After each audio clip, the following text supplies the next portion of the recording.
So jet lag is a thing. I think it's like 5 something in the morning, but I just stopped fighting the fact that I'm like awake.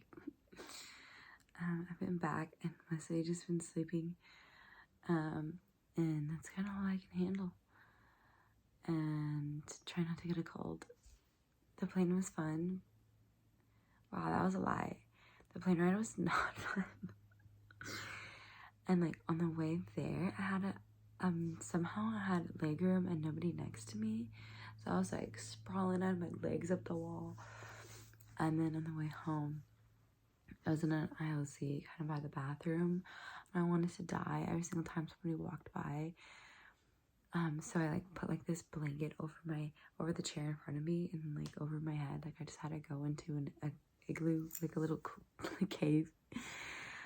So I'm really hoping I'm not getting sick. But we're home and we learned so much. And right when I landed, I've been traveling literally all night, but it was like 1:30 back in the States technically, but I was like delusional. And I like had this big bag that was heavy because of course my suitcase had like too much in it. So I like had a shit ton of stuff in my carry-on. And I like put it over my head and like I fell backwards in line. And all these women like rushed over. They're like, "Are you okay?" And then this super sweet man helped me and offered to carry my bag like through the whole the line to go through immigration or whatever. And he was so sweet, and he was from Iran, and he was literally did that whole flight that I thought I was gonna die, and then he was literally gonna turn back the next day and go to China. But it felt like such a weird omen because I had been seeing these butterflies, and I had that dream, which I don't know if that video posted yet, about this butterflies. And so he was showing me in line his family, and he's from Iran, and he has a company here where he makes like kind of like backdrops and for like different events, or he had like a lot of neon signs that were like if you're like getting married or something. Like he just does like backgrounds and like fake flowers and things. And anyways, so the first pictures he shows me is of this giant butterfly, this big giant white butterflies. And I just was like, thank you. Like that I felt like I had butterflies represent transformation, right? Because they go in the cocoon and the chrysalis, and they basically almost become like goop, and they become a butterfly from that. And I really had to face myself on this trip, and a lot of unexpected things that I was kind of like forced to think about, hanging out with a 2-year-old, and then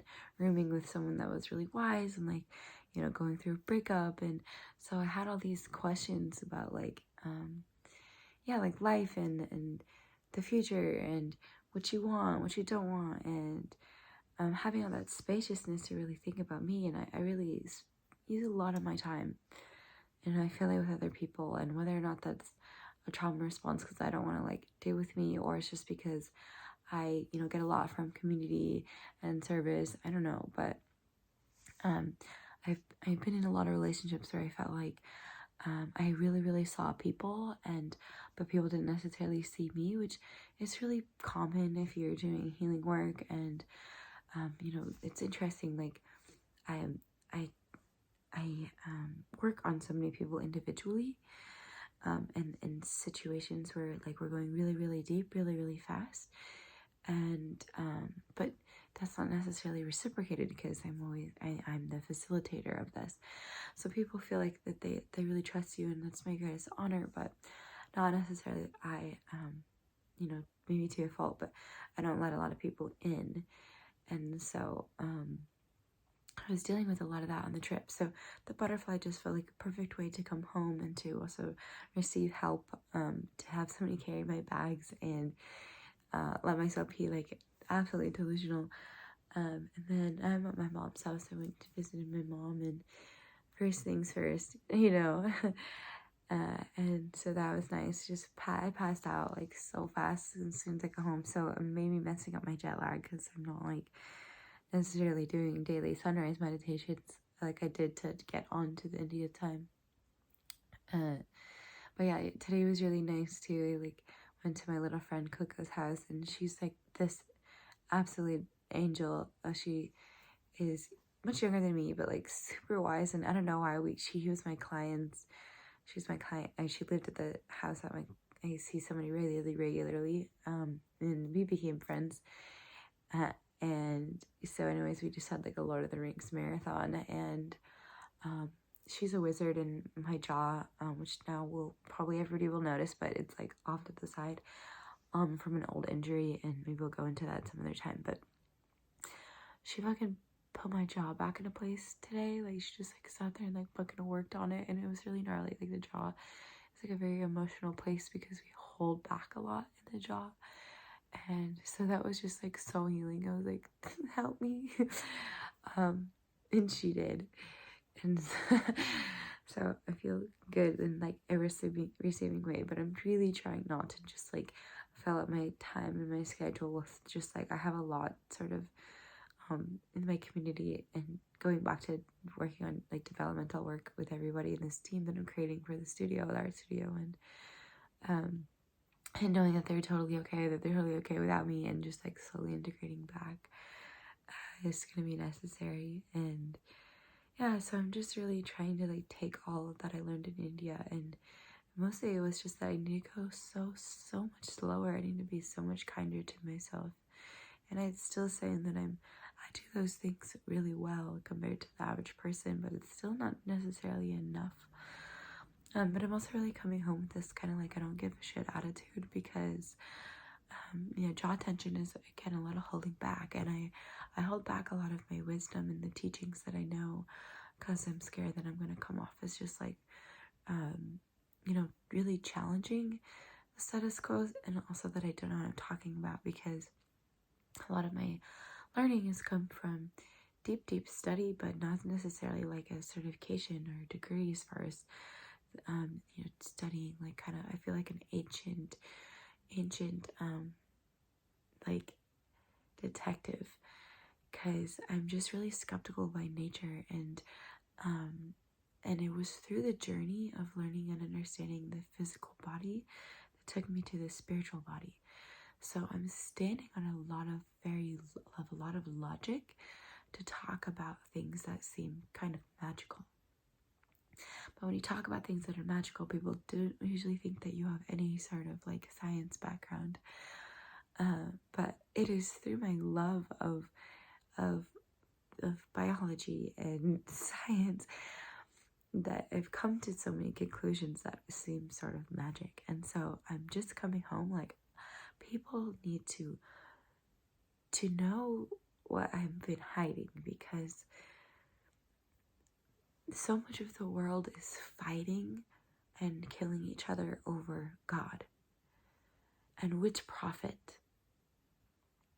And to me, studying the essence of all of these cultures, and we see so much of history and what hasn't actually been written down, because the people in power write things down.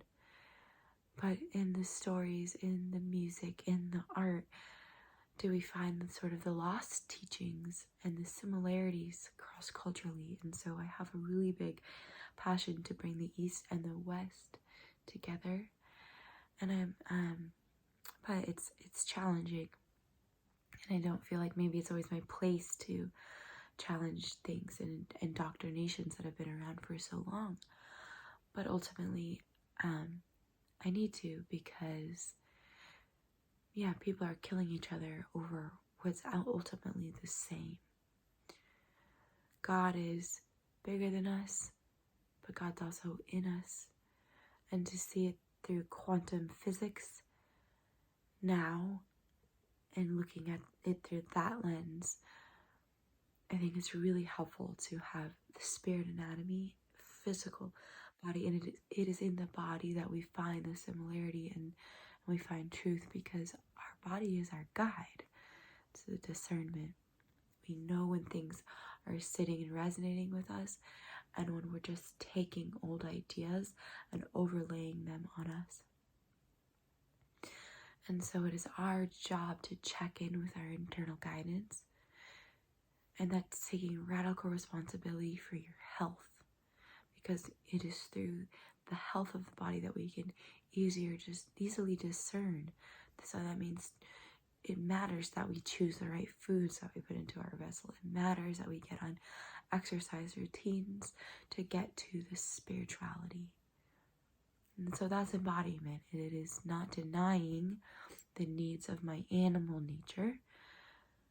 And spending so much time on this trip with a kid and seeing how her body moved and our spine is so free, and then also spending time with this sort of a lot of wisdom from, you know, a wise older dude, and seeing the contrast in life, and somehow I'm in the middle of all these life stages and having that guidance, and I want to take it home.